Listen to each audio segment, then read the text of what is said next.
With your kind permission, do you think I should start?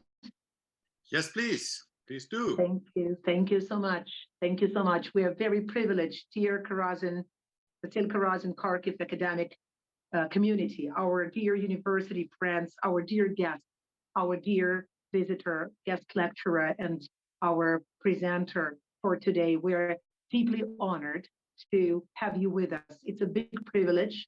And as we know, bright people are especially clearly seen in the times of darkness. So thank you very much for being the one who came to support our community and our university today, the university that has not relocated and is shaping its way towards victory in Kharkiv under severe shelling. And I would like to express my deep gratitude to the people who make this project technically possible, to our public relations center and to the representatives of our dear rectorate. I would like to represent our dear guest, an IT entrepreneur, a columnist, dear Professor Kaj Arnö. During the meeting, our dear guest will be talking about his project that is supported by Vasily Karazin Kharkiv National University, which is aiming at correcting the distorted mirror of the layer of propaganda information about Ukrainian history posted on Wikipedia. Our dear guest is a former vice president of the MySQL community at MySQLAB, Sun Microsystems and Oracle Corporations, founder of MariaDB Corporation app and current CEO of the MariaDB Foundation. Our dear guest studied physics at Helsinki University of Technology. And I'm very happy to announce our today's event, the 19th within the initiative, A Lecture to Victory, Speakers of the World, in support of Vasily Karazin Kharkiv National University. And I'm very happy to greet our guest and to express my deep gratitude to Professor Peshkova, Olga Gennadievna, my dear friend and colleague, with whose kind help we were able to get in touch with our dear guest and who kindly helped during the whole process of organizing this beautiful event. I would like to step down in favor of Olga Gennadievna, the Grant Manager of International Relations Office, Senior Lecturer of Mykola Lukas Translation Studies Department of Vasily Karazin Kharkiv National University, the person whose courage I simply admire. Thank you so much, Olga Gennadievna. The floor is yours. I'm very happy to step down in your favor. Would you please greet our dear guest? Thank you so much. Thank you very much, Alina Viktorovna. Alina Viktorovna is my university lecturer, and most probably I was not a bad student. That's why 11 years later, she still continues to praise me. But basically, it is my honor, definitely. It is not just a word, but really the truth. It is my honor to introduce Kaj. Kaj is one of the most enthusiastic people I have ever known. And I'm sure, basically, there are not many things which I'm sure of, but this is one of them, that he is one of the most enthusiastic people I will ever know in my life in future. And I'm absolutely sure that due to such people, precisely due to such people, the world continues to improve, the world continues to go on, and so on. The topic of his activities and the activities of his colleagues is definitely important. We may have different attitudes to Wikipedia in general. We may just use it regularly or use it from time to time. But I think that the vast majority of us will agree that we do use it and do rely on the facts, or at least we take into account the facts which we may find in Wikipedia. So the task of getting rid of Russian propaganda and Russian influence in all the spheres of our life, including the informational sphere, is definitely crucial nowadays. So the topic is absolutely important. Kaj is absolutely brilliant. So I hope and I'm sure that everybody will enjoy his speech. Kaj, thank you very much for agreeing to speak to us, and you're very welcome. Well, thank you. Thank you so much. Truly eloquent introductions. I'm deeply grateful and honored to be part of this project and for you to have invited me to talk about something that is dearly close to my heart. And I'll start with the emotional reason why this is important for me. It's my son, Felix Rurik Ademarovich Arnö. He is half Ukrainian and half Finnish, Finland Swedish. And I want him to grow up in a place where his ancestry is being correctly represented in the West and throughout the world. So that's my emotional reason why I devote energy to this. So I was already introduced when it comes to my background. I'll just repeat as a highlight that one of the reasons why we have started this project is based on the career that I've had at a database company called MySQL, which is now owned by Oracle. It was sold to Sun Microsystems for something that is called a unicorn for $1 billion in 2009. And I was involved from the very beginning within that company in the leadership team. And since that database was being used not only in Facebook and all of the LinkedIn's and big websites in general, it was also used within Wikimedia. That is why I've been exposed to open data from the very beginning. Now, since then, since 2009, when MySQL was bought by Oracle, by Sun Microsystems and later on Oracle, things have changed, and the new database upon which it's based is called MariaDB, and that is the place where I'm still involved in my daytime job as the CEO of the MariaDB Foundation. I'm also a founder, one of the co-founders of MariaDB Corporation. And now Wikimedia runs on this very database, and I'm going to have a meeting with the Wikimedia Foundation tomorrow about our detailed level of cooperation. And I'm also, based on all of this, a board member at Wikimedia Finland. So close tie with the Wikimedia community. So the topic at hand here is could be expressed also in other words. One such expression would be decolonization of Ukrainian history in Wikipedia. So it might be that the Ukraine Ukraine as a country was theoretically decolonized when things started moving after the Soviet Union, but that doesn't mean that in people's minds in the West that it would be decolonized. Of course, the general education about the level of understanding of what Ukraine is has grown immensely since the 24th of February last year, and people have been educated. But when they are looking for historical background, they turn to Wikipedia, which in theory is neutral and good, but it's still based on information that is outdated and that is based on Russian propaganda from the last, I would say, 300 years. And how to fix this, I think Wikipedia is the starting point.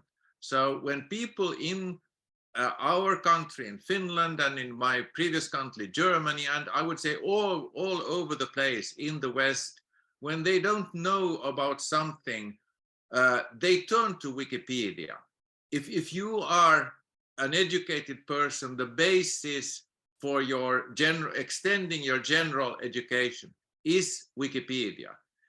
In the very narrow field of your own specialty, like for me in databases, I don't turn to Wikipedia. I know my exact sources. I know exactly which literature to go to if I want to have a specific question answered. So sometimes I get an overview in Wikipedia, but I know the exact sources. But that's only in the very, very narrow area of my specialty. Once I go to some other topic, anything general, the first source and perhaps the only source of information that I look into is Wikipedia. And that is the general pattern which we see.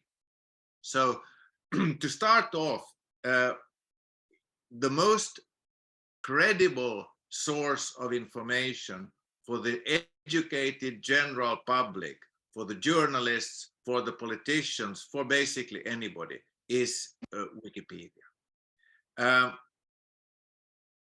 There is a misconception still in some places that, oh, well, we are so educated that we don't use Wikipedia. And this is a prevalent prejudice, particularly in universities and in the humanities, that many people consider themselves too smart or too fine or too educated to confess that they use Wikipedia.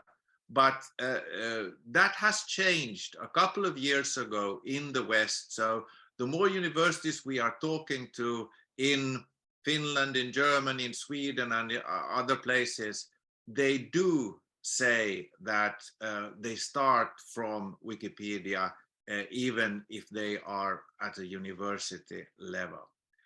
And another point which is truly important to understand is that people, the general public, are using Wikipedia in their own language.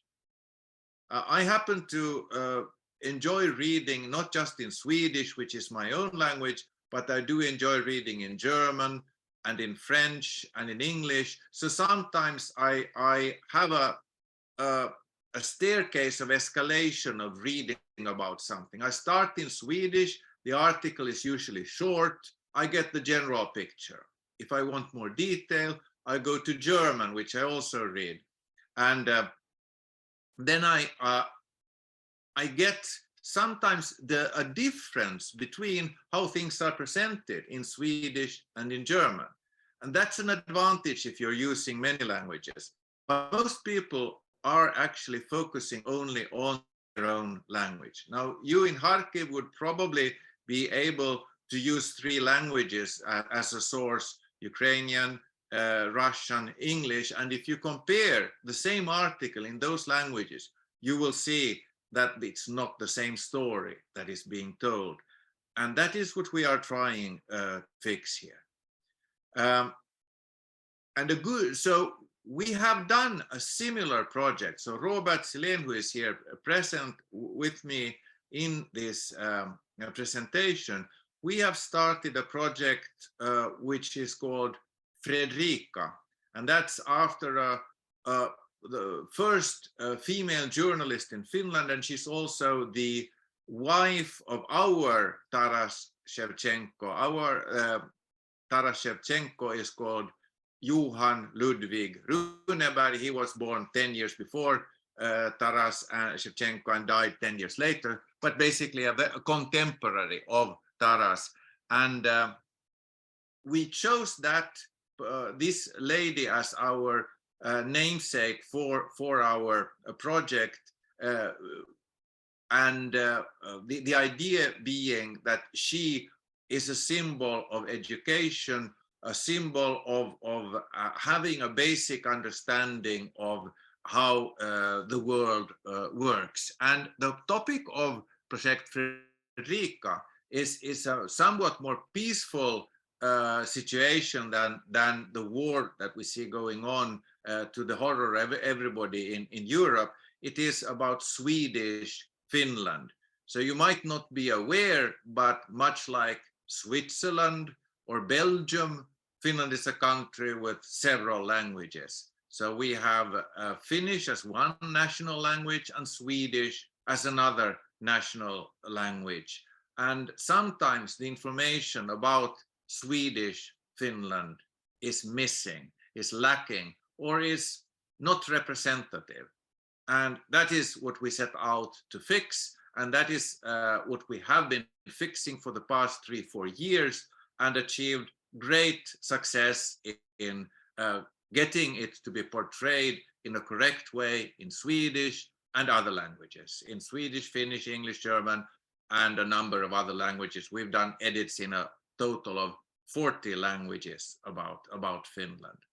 And this has had a good impact on having the right people presented as being Finland Swedes and not just being generic Finns, which then led us to, now that we have the war going on, to the thought that we need to fix a much bigger problem, which is acute, urgent for the entire world, which is that people do not know the basic facts about Ukraine.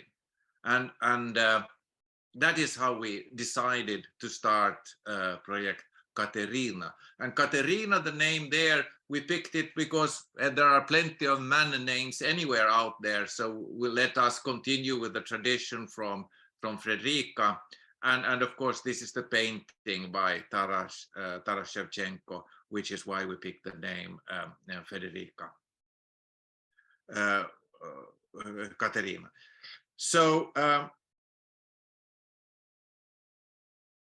let me now go to a presentation that we've prepared. So this was sort of the starting point. And one thing that I want to underline from the very beginning is that if you find this interesting and if you find this important, please contact us. You can contact us under our emails, but I think the best way for you to interact is likely over a Telegram. And my wife, Lena, you can approach her as Lena, Lena _ Arnö, or ARNO, over Telegram. So that's the best way to contact us. Now I wonder if I can share my screen here. Let's see. Yes, it seems like it's doable. So I will do that here.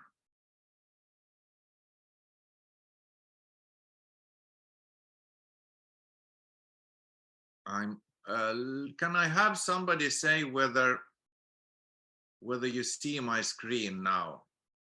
Absolutely. Thank you. Excellent. So Projekt Kateryna.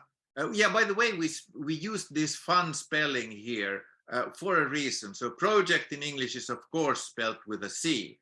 We spell it with a K, and that's because most languages, Swedish, German, and so on, use a K. And we want to make the point here that this is not about English Wikipedia. It is about English Wikipedia and a number of other Wikipedias. It's not sufficient to fix things in Ukrainian or Ukrainian and English. No, it has to be fixed in many languages. And in order to underline that, it's evident even from the name of the project here. And it's about undoing Russian imperialist propaganda. So there's a lot of text here, but we're going into some detail here about how people form their opinion of what Ukraine is. And here we have some questions that people ask themselves, and those questions are being asked based on public opinion of the last 300 years, or in particular, as we have been brainwashed by Putin's troll factories the last 20 years. So is there a Russian-Ukrainian war going on now, or is it a conflict between fraternal nations? And the revolution of dignity, was it a revolution or was it a coup? And we could go into details here. I mean, the world is full of details. We have to fix the main things first, but in order to see the magnitude of the problem, I'll go into details here. And now, sorry for my pronunciation, Korolyov probably, is he a great Russian designer or is he Ukrainian? A painter, Ilya Repin, who died in Finland. Yes, he died in Finland in Kuokkala, which is now occupied by Russia, but still that at the time of Ilya Repin's death, it was Finland. Was he a Ukrainian artist or a Russian artist? I was educated that he was a Russian artist, but that's because of Russian propaganda. It's not because of him inherently being a Russian artist. And then what about Holodomor? Was the famine of 30 years of the 30s, was it an artificially provoked famine, or was it natural and it affected many parts of the Soviet Union? And if you look at these articles, the answers are not clear. You will get a very, very distorted answer to these questions. A person which has some bearing for Robert and me, Mazepa, Finland was part of Sweden, or just one normal part of Sweden in 300 years ago. So in the Battle of Poltava, I was educated at school that it was us against Russia. It was we Sweden against them, Russia. Very much later, I realized that no, there was somebody called Mazepa who fought with us. And the next thing I thought that I heard was that, okay, yeah, this was somebody who betrayed the rest of the Russians and fought with us for some whatever opportunistic reason. That's the first picture when I ever heard about him that I got. And obviously that's wrong. If you might be better off saying that we were supporting Ukrainian independence towards Russia.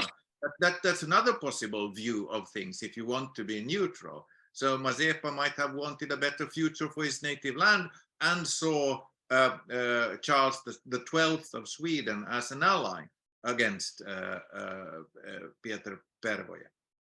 And of course, the most trivial things, does the Ukrainian language exist, or is it a dialect of Russian? So now I've been exposed to it enough to understand that Ukrainian is more related to Polish than it is to Russian. Yes, Kirillitsa true, but those things would not be known facts. Like I sat in a sauna yesterday in Finland speaking with some people from Portugal who were here on business.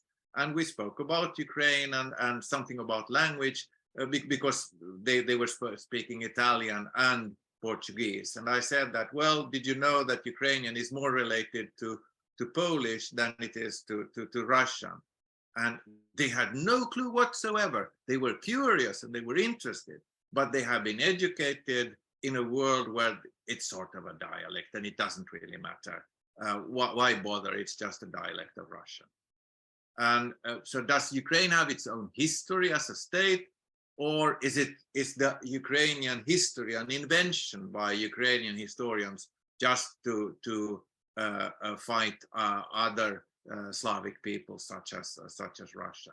So the way to fix this is a lot of work. So we need to fix this in all the articles, or obviously the most important ones first, and in all the languages, obviously also there in the most important languages first. And here, let me make the point that it's not necessarily English first. It can very often be a neighboring country first, like Polish is important, Swedish important, Finnish is important, because we share a common history with you, and hence a better understanding for diversity and for the complexities, for the intricacies of history.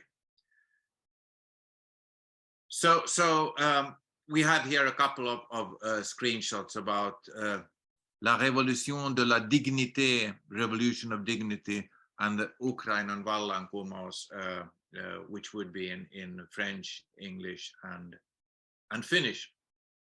So the Azov Brigade, you would have been surprised to see the amount of articles which in various theoretically independent or even liberal, neutral Western newspapers who think that Azov Brigade is a bunch of Nazis fighting. And if you look then at the source for that information, it would be very often the Wikipedia articles, and we here have some translations from the German version translated over Google, and yeah, it's not as much as it's not as bad as being complete lies, but it is very often a question of just showing part of the truth. One of my examples often is the article about Ukrainian nationalism. So, okay, there's nationalism in any country. In Finland, the article about Finnish nationalism is about the national awakening, and it's about this Johan Ludwig Runeberg and his colleagues at the same time as Taras Shevchenko, and it's a source of national pride, and it's something good, and it's loaded with positive words. It is when Finland was defined as an independent country years before it truly got its independence from Russia. But the article about Ukrainian independence, or not independence, but Ukrainian nationalism in Swedish, well, the basic takeaway is that a lot of Jews were killed. Well, that might be true, but it's perhaps 4% of the entire reasoning behind Ukrainian nationalism, where very few languages explain the Emsky Ukaz or the other happenings where Ukrainian culture was being, the language was not being accepted, was being prohibited from usage and all of that. Those things have just not been written there. And the good part about Wikipedia is that Wikipedia encourages a complete view of things. It's not like they would promote, Wikipedia is not a platform where you can agitate. Wikipedia is not a platform for propaganda, but Wikipedia does acknowledge that the residual effects of former Russian propaganda might still exist in the text. So they are very, very open and welcoming as a community to get these things fixed. So we are in a way doing, if we go through with this project, we are doing Wikipedia a favor.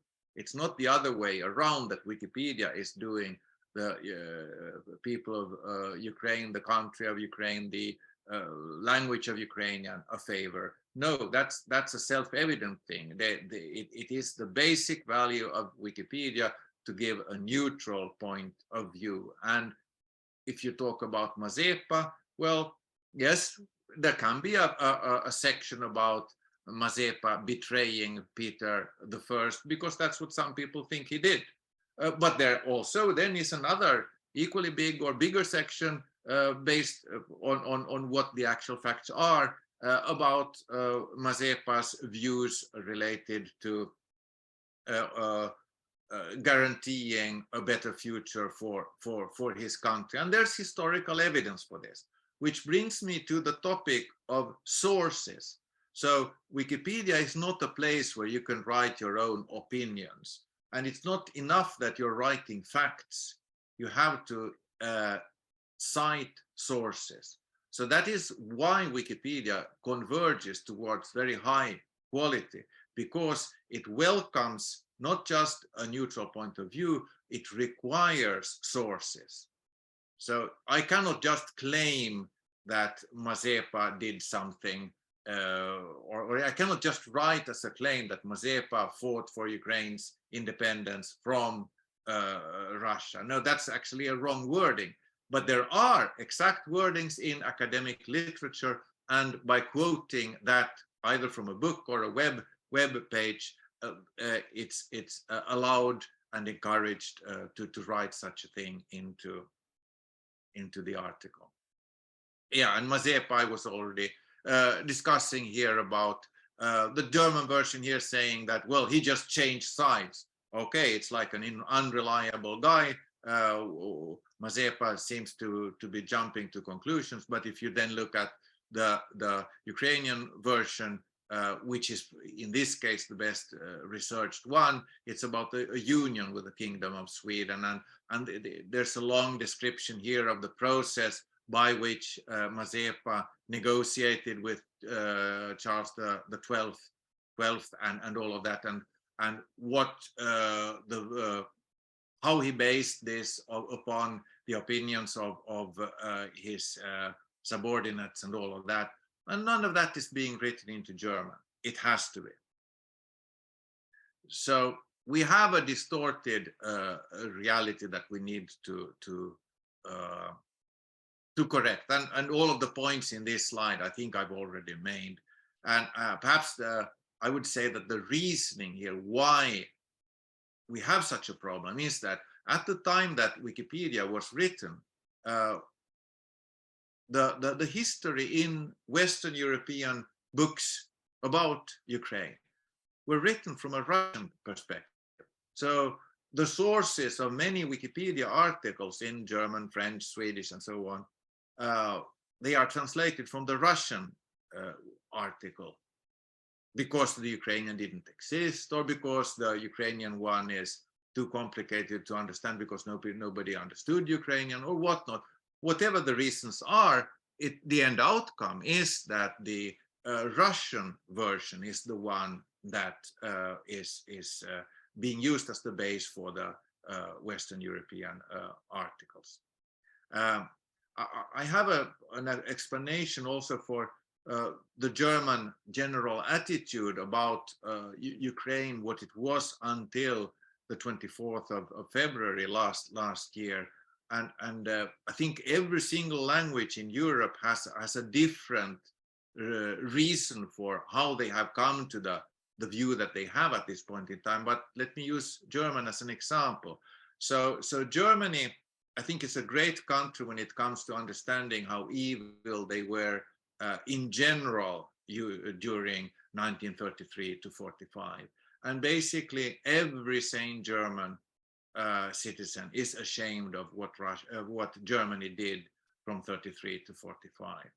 And then if you go into detail, then they are ashamed towards Jews because of Holocaust, and they are ashamed towards Russians because of the siege of Leningrad. But then it ends there. They don't understand what they did in the Baltics. They don't really, they know that they were bad in Poland, but hey, Russia, that's the one where we were really bad. And Ukraine, well, it's sort of part of Russia anyway, so we don't know anything about that.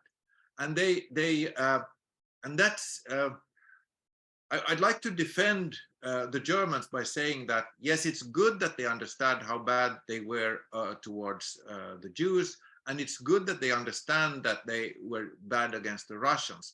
But then they stopped thinking. They did not, the general public and not even the educated people in Germany up until the war started did not know that the Germans killed more Ukrainians as an absolute number during World War II than what they killed Russians. They do not know that. And they do not know that both per capita and absolutely, Ukraine suffered more in World War II. They do not know about Holodomor. And that is one of the reasons is that I would have some understanding from them for them. They know that they were bad, and they know that they did something bad with the Jews, and they know that they did something bad with the Russians. And now I don't want to hear anything more. I know I was bad. They sort of cannot take it. There was an absolute stop at the point of when they thought that they could digest it. Now they do understand that they need to understand a bit more. So they would also know a bit more about their behavior in Poland and in the Baltics. And in actual fact, Germany did great for Finland. So we owe a lot to Nazi Germany in Finland as a historical detail here, because without them we would have lost our independence to Russia. But that's also unknown in Germany because they don't go into this level of detail. And the way to fix this is by changing the basic content of the place that people use as their source of information, which is Wikipedia. So Russian disinformation, I think I've made all of these points already. It's Russian imperialistic disinformation that has worked well for 300 years. And now, this isn't as if Russia would be a truly unique country. Yes, there has been disinformation on behalf of Germany in 1933 to 45, of England, of France, of Belgium, of America. All of those countries have had disinformation. But the difference here is that most of those countries, if not all, have looked themselves in the mirror. Like after losing a war, you start to think about why you lost it. So that's why Germany has gone the farthest, not far enough when it comes to Ukraine, but still the farthest in understanding their disinformation. And England has lost India and all of their colonies, so they had to look themselves in the mirror. Colonies were lost in France and Belgium as well, based on wars, and they hence have had to look up or sort of re-evaluate information. Such a thing never happened with Russia. So yes, Russia somehow ceased to exist in a way when the Soviet Union was started, but that all made it a bit more difficult to understand what Russian imperialism is, because the Soviet times, I've come to understand, were obscuring the Russian imperialism, and it actually continued in undiminished form. So the challenges are there, but there is a solution, and that is Wikipedia. So we here have some numbers here. We were thinking about the top 100 articles about Ukraine in 9 languages. And Robert has done a lot of statistics on this. They are being read over 360 million times per year. And that has to be multiplied by a large number, because that is the source of articles in newspapers. That is the source of answers of Google questions when people don't even click on the actual article. That is the core of information in the open world. Yeah, and the rest of the points here I've made. So it's NPOV stands for neutral point of view. It's the fact that you are not supposed to write propaganda into Wikipedia, and the Russian propaganda that exists there is because of historic reasons, as we said. Yeah, so what needs to be done here is to check these articles and to correct them. And those are 2 different processes. One is to compare these articles. You can do it for the most important articles. You do need to do it manually. But if you're extending these 100 articles into 1,000 articles, we can use AI. We can use artificial intelligence for this. We can have a ChatGPT version to compare the articles in different languages and identify amongst the 1,000 biggest articles, which are the ones where the distortion is at its biggest. And that's something which we can program using Python and using the modules that exist in Python for AI. So the new ChatGPT things are really good for us for doing this checking. So for finding the big problems, for correcting them, that's where we need you. That's where we need universities. That's where we need people who really know stuff. That's where we need people who know the sources, and the sources preferably not just in Ukrainian or Russian, but in English, in German, and other languages, which is why we need to cooperate with universities worldwide. So again, 2 steps here. One is to find the bugs, find the problems, find the propaganda, and second one is to fix it. And we see several different, like 4 different types of people that we need to combine their efforts here. So one is Wikipedians themselves. So we're using somebody else's encyclopedia, somebody else's book, somebody else's existing resources, and that is Wikipedia. Yes, I am part of Wikipedia, the Wikimedia Finland Foundation, and yes, I'm talking to lots of people in various countries, but we have to realize that Wikipedia is a community and there are editors, and if you make an edit into an article, somebody else can fix it. That means that we need to treat this community with respect, or I think that the better way to put it is to become members of that community ourselves and play with the rules that these Wikipedians play. So they set the rules for how the dictionary is working. So that's category 1 out of 4. 2, that's universities. So those are the first 2 are the ones that contribute resources of the mind, resources in your case about expertise related to Ukrainian culture, Ukrainian history, Ukrainian politics, various Ukrainian phenomena, and how they are documented in actual research that has to be used as sources. Group 3 would be people who can finance this.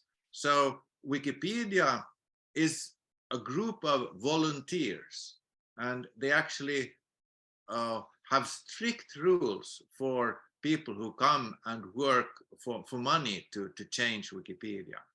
And there's a good reason for it, because nobody must use Wikipedia as a place neither for propaganda nor for advertisements. You can imagine that companies would like their companies to be presented in a favorable light, and hence they would edit themselves, their articles about themselves, and use very positive vocabulary about it. That's not allowed. You're not allowed to edit your own Wikipedia page, neither as a person or as an organization. You can write the article about the University of Kiev, and the university in Kiev can write the article about Karazin. So you're not supposed to tout your own horn, and that's a great.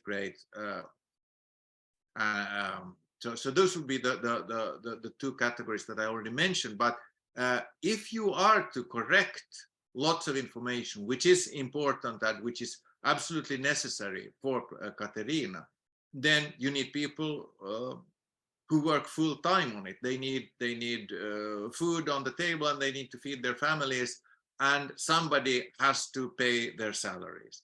And that is why we need the categories 3 and 4, which would be in the number 3, it's individuals or non-government organizations that finance the people doing the edits in the category 1. So we are in that sense talking to a number of individuals and also identifying NGOs that can support the financing. But item 4, governments as such, I believe that there is a logic by which we can convince the European Union or the country of Federal Republic of Germany or Finland or Sweden or any other country that it makes sense to use governmental funds for correcting this information.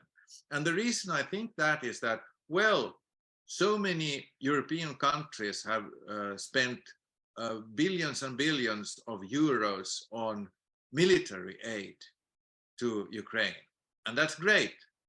But what if we had spent that money, that much money, just a fraction of that money, to educate ourselves and educate each other when things happened in Georgia 2008? What if we had done that in 2014 to educate ourselves? Then if we had done it properly in 2008, we would have understood by 2014 that this is not going to end well. People were happily thinking, well, small green men on the Crimea, well, it's none of my business. But if there had been a general awareness amongst the educated public about the history of Ukraine, about the suppression of facts, about the level of propaganda, then we might have reacted a bit stronger, a bit earlier, and avoided much of what has been happening. And hence, I think this is a project of cultural defense. So cultural defense is an expression I'd like to use. It is a form of defense to arm your country and arm Europe with facts. And that's one of the reasons that Finland over the years has been doing fairly well, because the level of education has been such that during World War II, we did not believe Russian propaganda, not because we had Finnish propaganda to counter it. Yes, we had some of that as well, but basically we had general education, which made it very, very hard to brainwash Finland. So hence the item 4, I do think that it's in the general Western interest to see to it that the facts are presented in a proper way. So the people that are working right now with Kateryna, that is these 3 people here. It's myself. I happen to be here for the first time ever in my life in Ukraine. It's not taken yesterday, and my face isn't exactly that to today any longer. This was in the year 2000, and I was on Maidan, and I hadn't ever seen this symbol before. I didn't really know much, but I thought it was a cool thing, and I was happy on Maidan in the year 2000. There was some kind of an event, nothing as important as a revolution, but something, and that I was there. And this is Lena Yefimenko, my wife, and she's studying culture and philosophy now at Karazin right now, at a distance here from Finland, and until yesterday from uni. And then we have Robert Silén, who has been working with me for 10 years in various roles, also like myself, an engineer in IT and management, and has been actively working with Fredrika and Wikipedia since 2019. So what have we been doing specifically for Kateryna? This is Robert's work. So we've used the existing experience from Fredrika, which is based on not just knowing the data structures of Wikipedia and Wikidata and Wikimedia Commons and several languages. It's based on Python and our programming that harvests data, analyzes data, and does bulk changes in data. So we can, for instance, look at the number of times a page was being read, an article has been read, which is how we've identified the 100 most important articles. And we've now signed a collaboration agreement with you and made data science analysis of the 100 top read Wikipedia articles. We first did, there was a basic study of 40,000 articles in 9 languages, because that's the amount of articles that had the tag Ukraine, in order to find the 100 top most read ones of those. We of course had to look at the reading statistics of the 40,000 languages. And we've then created these colorful diagrams that you might see here. They are actually named well before Kateryna was started, after a Ukrainian mathematician, Vorony, who has created a way to visualize information in 2 dimensions. So the bigger a square is, or a rectangle is, the more reads it has, and that's the way how you can quickly identify the most important articles. And we've then also started with experts and academics in Karazin to identify corrections. I think it was the 2014 Orange Revolution.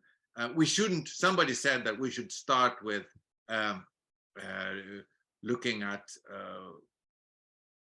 the Zelensky article. I think that's a very, very tough article to start with, not because he would be inherently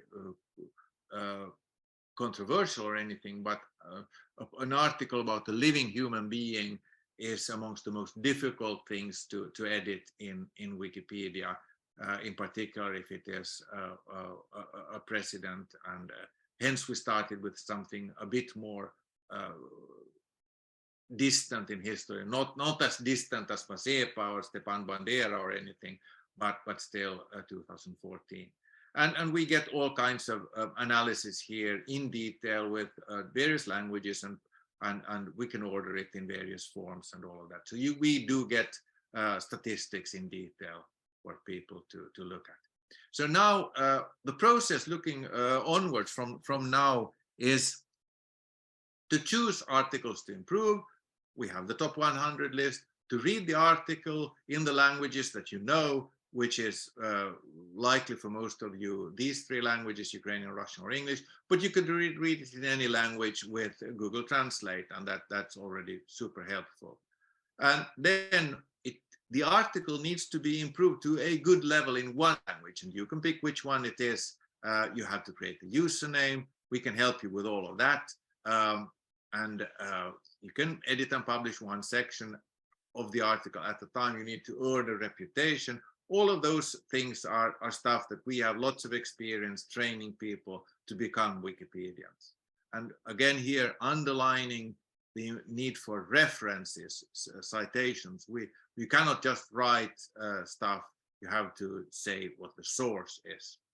And the references don't absolutely have to be in the same language. It's just a benefit that the source is in the same language. And and then we need to encourage improvements in other languages. We are not able to master all of the important languages ourselves, but things can spread between the languages because they are linked. So a good article in any language can then be used as a source for improvements in the other languages.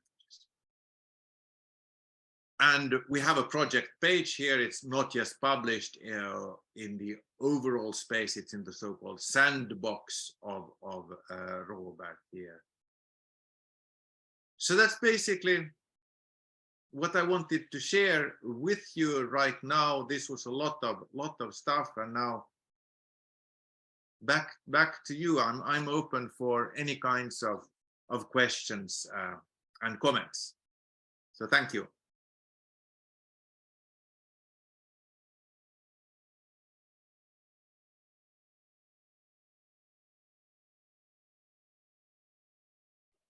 Thank you very much, Kaj. I have been listening to, this material told by you several times, but every time I'm even more interested. Does anybody have any questions? You are very welcome.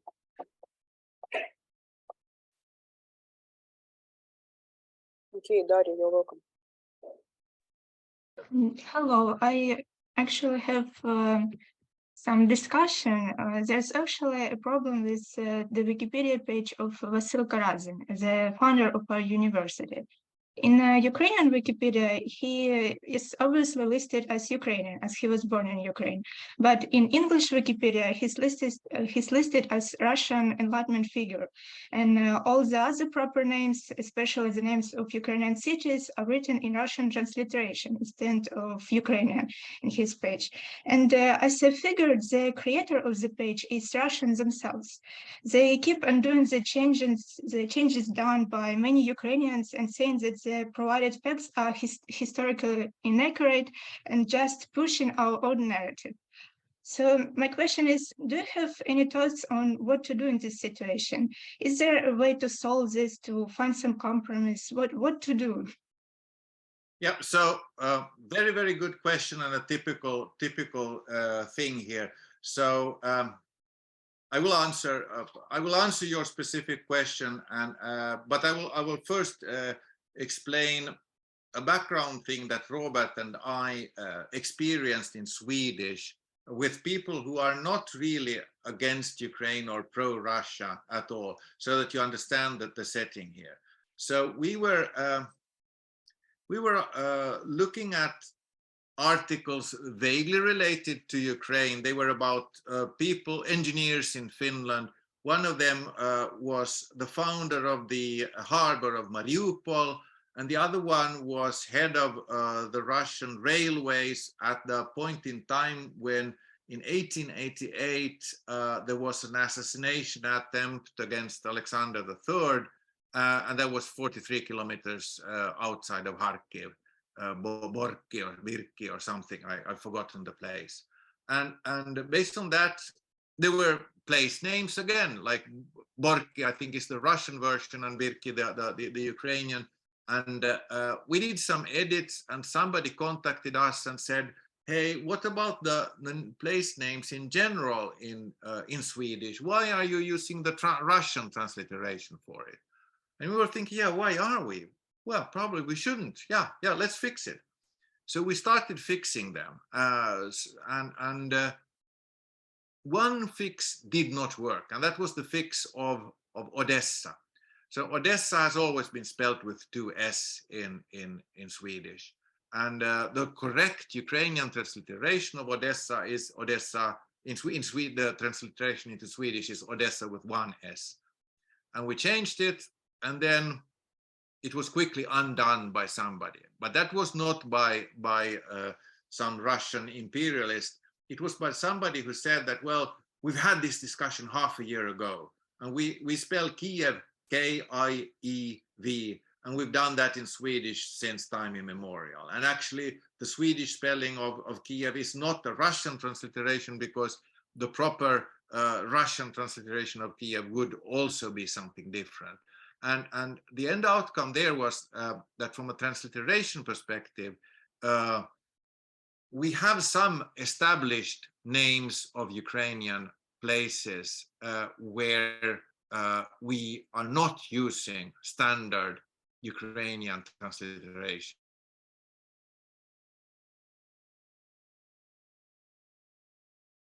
In Swedish, and that would be Kiev, but we've always said Krim, and that's also wrong if you I think from a Russian standpoint. So it's not like we would be using the Russian one. In Odessa, yes, we're using the Russian one with 2 S, and those would be the only 4 places which are known enough in Swedish to have a particular spelling. In the case of Kharkov, the article was happily renamed from Kharkov to Kharkiv, because for some reason Kharkov is not that known as Odessa, Krim, or Kiev in Swedish. So there has been a cleaning up of Ukrainian names, and lots of it was done by Robert, where we changed the spelling of Ukrainian place names from Russian transliteration to Ukrainian. Now that was only part of your question. You said that you had a bit of an edit war. So that's what edit war is. What happens when one person makes a change and then the other person does an undo of it. And there is a process in Wikipedia for how to handle these things, because they are not uncommon, they're not unheard of. I think this, you think that. No, I'm right. No, you're right. No, blah, blah. And that then is escalated within that language community and to somebody if there's enough edits, and then there will be a process where somebody says this person is right, the other person is wrong, and this is something that Robert can help you with, how to sort of make Karazin have proper spellings and being characterized as a Ukrainian person, because you have a so-called discussion page where you can come with your argumentation. No, I think Karazin should be presented as Ukrainian because he was born there, and he self-identified as a Ukrainian speaker, blah, blah, blah. And then you argue your case, and based on that argument, somebody who doesn't know about Karazin will see who has the better argument.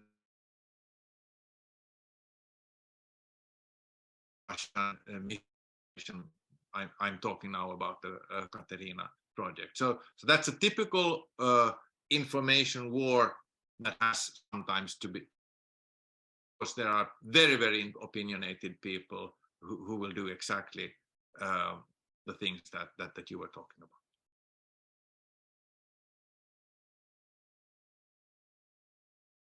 Yeah, thank you so much for answering. Thank you very much for the question.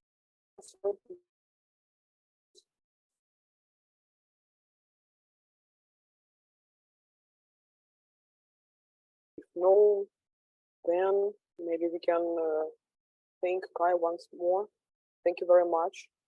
And again, who is interested in the process, to text Lena or to text me possibly, in order to get more details of this project, because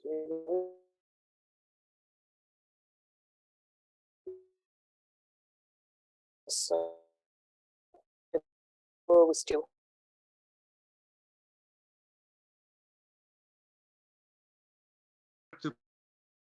because Robert is the person who can help you with the questions like the one that Daria just had. He sits in with lots and lots of detailed experience. To repeat now, what we'd like you to do is look for your email addresses. We can send you a bulk email about with some of the core information that we've had. Then you can pick your favorite articles.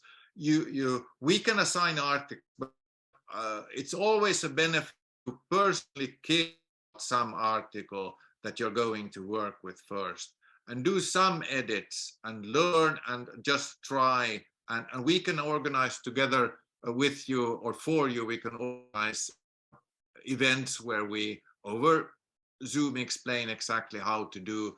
The first step is to create a user ID so that you have a user ID and password and can do some edits, and do first just a correction of a spelling mistake, such as a name from Russian to Ukrainian, and get warm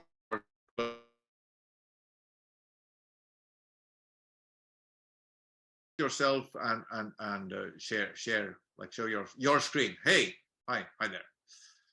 Hey, hello. Yes, hi. I'm Robert.